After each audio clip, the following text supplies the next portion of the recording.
What's going on, everybody? This is Chris Classic dropping a quick couch vlog. I'm about to leave for church in a few minutes, so this will probably be uploaded while I'm on the way there. Hope you guys have a wonderful day. If nobody tells you God loves you, Christ loves you, and I love you as well, make sure you subscribe to the Taking Home podcast, where I talk about professional wrestling topics, and I'll put up my matches as a professional wrestler of 13 years, Classic Alpha.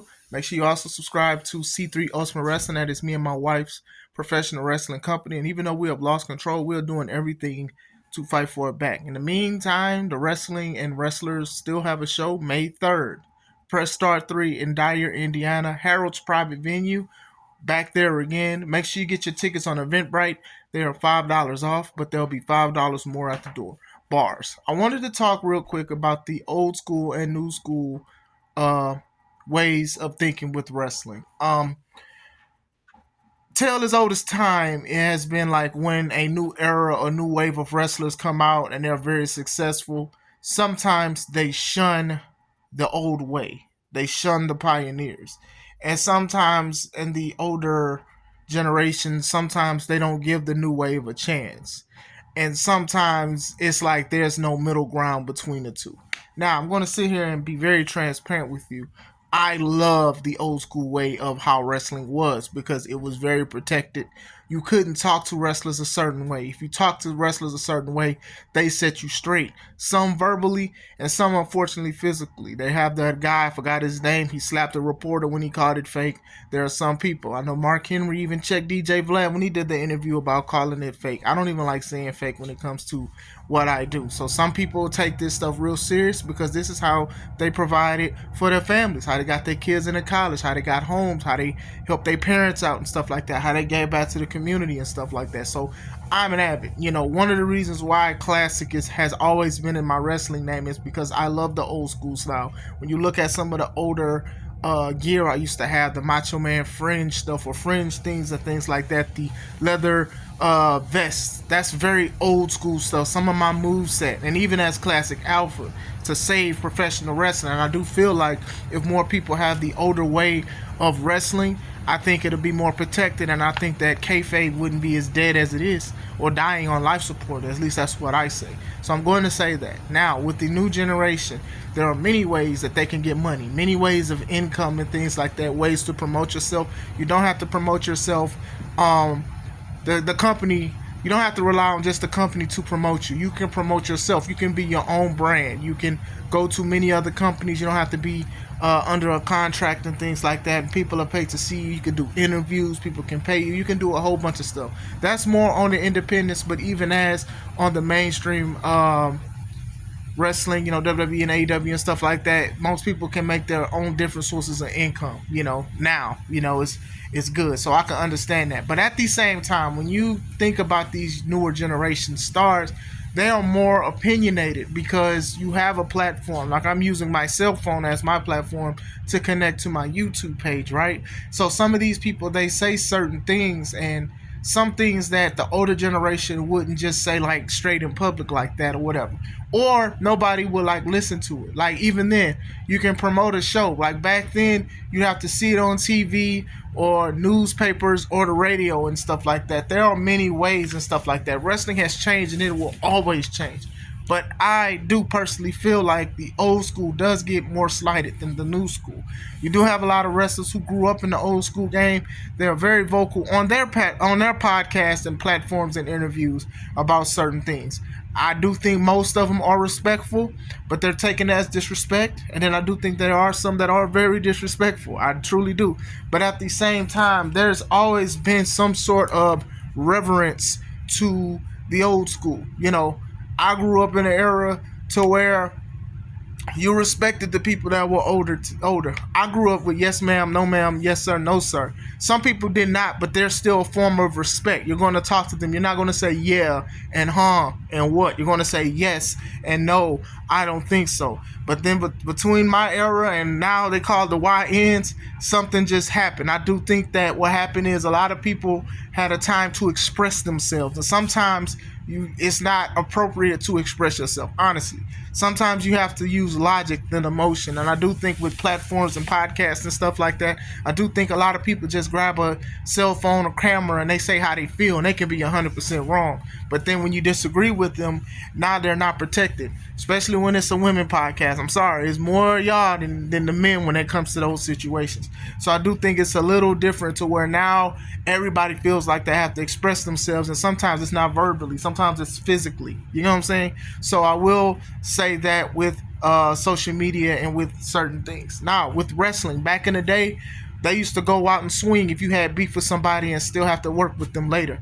I know people made fun of The Undertaker because Undertaker said back in the day they wasn't playing video games because he got on like Xavier Woods and people would be having games in their case, their bags and stuff. He said back in the day we had pipes and we had weapons just in case somebody had to step to us or they try to do something crazy. And people was like, "Whoa, man, that's dangerous." You got to understand where wrestling came from. So that's where that reverence, you have to understand where wrestling came from. Like, there wasn't no people just doing interviews and stuff and just exposing the business like that. It was well protected, and the fans they wanted to know, but they respected it so much. You wasn't going to wrestlers using the jargon and the slang and stuff like that. And I do wish hints of that will be back. Now, the part with the weapons and stuff, I don't think that needs to happen. But still, there's a lot of the newer generation, they'll go on podcasts and they'll talk about, the old school way is done, dead and done. We doing it our way now. You guys need to consume, and y'all come off as disrespectful because you are making a lot of money. You are having streams of revenue, way more ways of income and stuff like that, and that's great. But at the same time, you should be respectful when it comes to those things. I do think that when the older wrestlers do criticize the newer wrestlers or the legends criticize the current, I do think most come from a good place. But people take it as an attack because you popping, just because you popping don't mean it ain't gonna be stopping. I'm just saying, you can be relevant one day and then the next day people's like, dang, that's all you can do. What else can you do? Like, that's just what it is. You can have 15 minutes of fame, or you can be a great memory that people can remember years down the line. You know what I'm saying? It's very important to understand those kind of situations. Like, I think of even the Swerve and Booker T thing, right? I've spoke about respectfully how I agree with some takes and I disagree with some takes as well. I more side with Booker on the situation, but I also got on Booker about the Vlad thing, right? And then even with Swerve, I didn't like how he carried himself through certain things, but like I said, it's his opinion. I thought I was done with it, and then at the end of an AEW pay-per-view, Swerve says F Booker T. And for the most part, most people are against Swerve for even saying that because it really was unnecessary. Like, okay, you guys are different. You guys have different opinions and stuff. Y'all work for two different companies. So to close out the show, you tell him, you say F Booker T, and Booker T's not signed to AEW, doesn't work for AEW, has never been promoted on AEW and stuff like that. So you do that. Horrible taste. And regardless of how people feel about Booker T being a company man and stuff, he has paved the way for a lot of wrestlers, a lot of black wrestlers, a lot of wrestlers with hair and stuff like that, stuff that was unheard of. Him and his brother Stevie Ray paved the way for a lot of black wrestlers. And you have to show, to me, some kind of gratitude and some kind of reverence. That does not mean you have to agree with everything that this man says. Not saying that neither. But what I am saying is it's very important to show some kind of reverence. Listen, man, you got to have some kind of order when it comes to this. And I think that's the problem. The problem is there's just no order. It's just a lack of order because people be like, hey, I'm popping right now. I don't need to listen to you. I make more money than you. And people talking about me. It's some kind of order. I know a lot of people don't like order and they like to be against it and stuff like that. But still, you got to have some kind of order, man.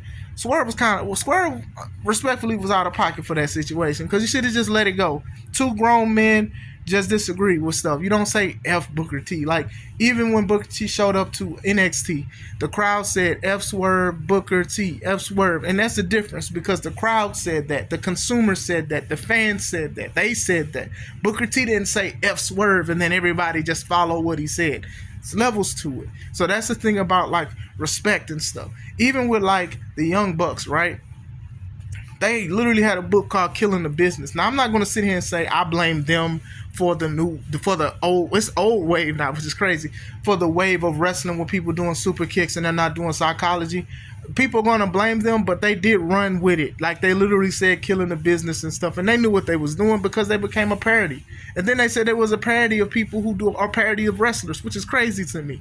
But still, when you had guys like Jim Ross, who has been in multi-million dollar companies and stuff like that, trying to speak to you guys and trying to speak to your friends, not saying the Bucks per se, but like Brandon Cutler talking about, oh, okay, well, we don't have to listen to you because of this and that, and we do this and that just because y'all have positions in the company. It's just ridiculous and disrespectful. Why would you diss Jim Ross like that? This guy has made stars. He's found stars, and he's been under criticism about certain people who he dropped the ball on, but still, I do think he has more gems than turds, if that makes sense. So it's just certain things that's just crazy.